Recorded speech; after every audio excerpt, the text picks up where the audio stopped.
Students, good morning students. Today we'll come to the last part of Visvesvaraya. Visvesvaraya जी का जो कार्य कुशलता थी उसके बारे में हम पढ़ते आए हैं। अब आके देखते हैं क्या होता है। विश्वेश्वरैया के अथक प्रयत्नों के कारण मैसूर राज्य ने हर दिशा में उन्नति की। लोग भी खुशहाल थे। इसका प्रभाव पड़ोसी राज्य मद्रास पर पड़ा।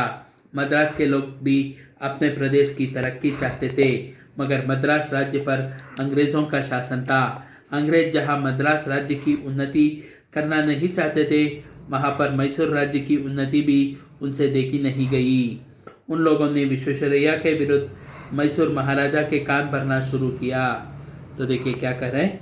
विश्वेश्वरैया का जो कंटिन्यूस एफर्ट्स, अथक प्रयत्न करके बोल रहे हैं, मतलब कंटिन्यूस एफर्ट्स जो है उसके कारण से मैसूर राज्य जो है वो हर दिशा से डेवलप होने लगा।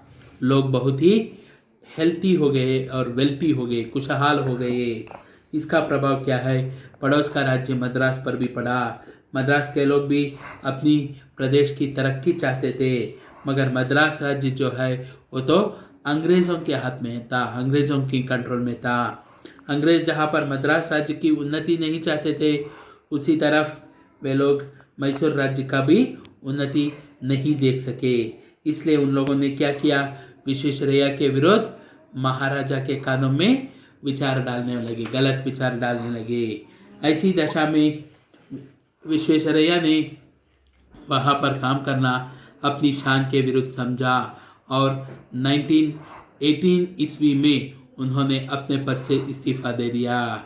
तो देखो क्या कह रहे, ऐसे परिस्थितियों में विश्वेश्वरैया वहाँ पर काम करना अपना जो रेस्पेक्ट है, शान जो है उसके विरुद्ध समझा। इसलिए उन्होंने क्या किया, 1918 में अपना जो पद था उसे रिजाइन कर दी, इस्तीफा दे दिए।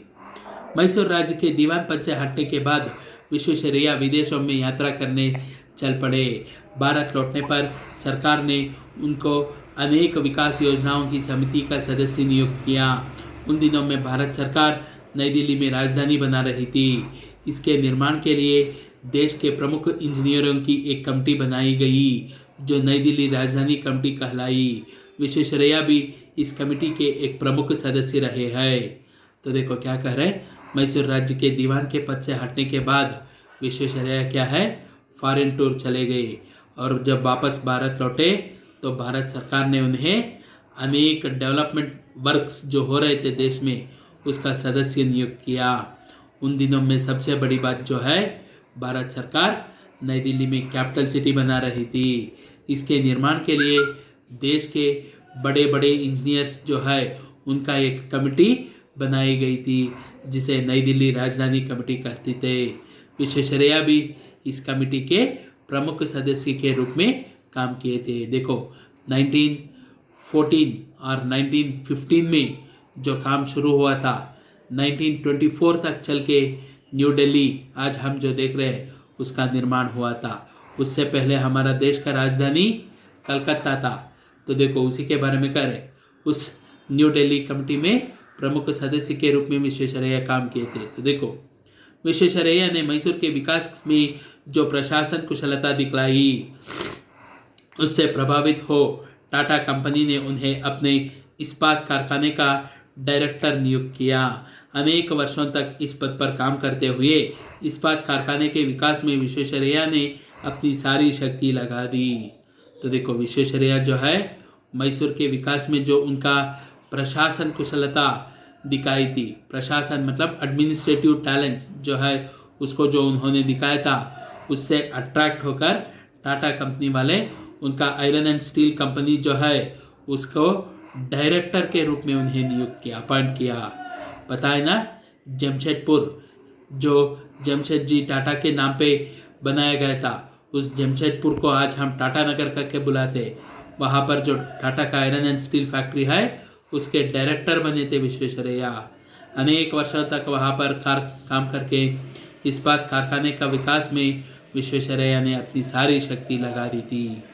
देश के अनेक विश्वविद्यालयों ने अपने सर्वोच्च उपाधियां देकर विश्वेश्वरैया के प्रति अपना आदर प्रकट किया। उनकी विशिष्ट सेवाओं के लिए स्वतंत्र भारत सरकार ने 1955 में भारत की सर्वोच्च उपाधि भारत रत्न से उन्हें विभूषित किया। उस वक्त विश्वेश्वरैया की उम्र 94 वर्ष की थी। 15 सितंबर 1961 को सारे भारत में विश्वेश्वरैया की जन्मशती मनाई गई। इसके बाद वे 7-8 महीने ही जीवित रह पाए। इस प्रकार पूर्ण आयु भोग कर विश्वेश्वरैया जी ने 14 अप्रैल 1962 को बेंगलुरु में चिर विश्राम लिया। तो देखो क्या कह रहे, देश के बड़े बड़े यूनिवर्सिटीज जो थे उनकी सर्वोच्च उपाधियां जो थी उसको विश्वेश्वरैया के प्रति देकर अपना आदर प्रकट किए। उनकी जो स्पेशल सर्विस थी उसके लिए इंडिपेंडेंट इंडिया में भारत सरकार ने उन्हें 1955 में भारत की सर्वोच्च उपाधि भारत रत्न जो है उससे विभूषित किए। उस वक्त विश्वेश्वरैया का उम्र जो है वो 94 ईयर्स का था। 15 सितंबर 1961 को पूरे भारत भर में विश्वेश्वरैया का 100th बर्थडे जो है जन्मशती जो है उसको मनाया गया। इसके बाद तो वे सिर्फ 7-8 महीने ही जीवित रहे और इस प्रकार अपनी पूर्ण आयु को भोग कर विश्वेश्वरैया क्या है 14 अप्रैल 1962 को बेंगलुरु में गुजर गए, उनकी मौत हो गई। श्री विश्वेश्वरैया एक कर्मयोगी थे। उन्होंने जीवन पर्यंत विश्राम नहीं लिया।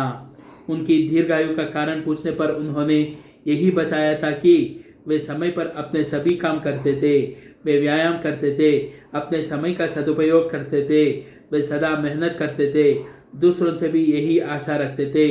उनका विश्वास था कि भारत में आलसियों की संख्या अधिक है, इसलिए हमारा देश अमेरिका जापान जैसे तरक्की नहीं कर पा रहा है। उनका विश्वास था कि जिस दिन हम अपने आलसीपन को त्याग देंगे उसी दिन हमारे देश का भी विकास होगा। देखो क्या कह रहे विश्वेश्वरैया, तो एक कर्मयोगी मतलब हमेशा काम करने वाले आदमी थे। उन्होंने जीवन पर्यंत कभी विश्राम नहीं लिया। उनका जो दीर्घायु लंबी उम्र जो थी उसका कारण पूछने पर वे बताते थे कि वे अपने सभी काम जो है समय पर करते थे, एक्सरसाइज करते थे, अपने समय का फुल यूटिलाइजेशन करते थे, वे हमेशा मेहनत करते थे, दूसरों से भी इसी आशा को वे रखते थे। उनका विश्वास था कि हमारा देश जो है उसमें आलसियों की संख्या ज़्यादा है, मतलब सोमबेरी जो हम कहते हैं ऐसे लोगों की संख्या ज़्यादा है, इसलिए हमारा देश जो है वो अमेरिका जापान जैसे ग्रो नहीं हो रहा है, तरक्की नहीं कर पा रहा है। उनका विश्वास था कि जिस दिन ये आलसीपन दूर हो जाएगा उस दिन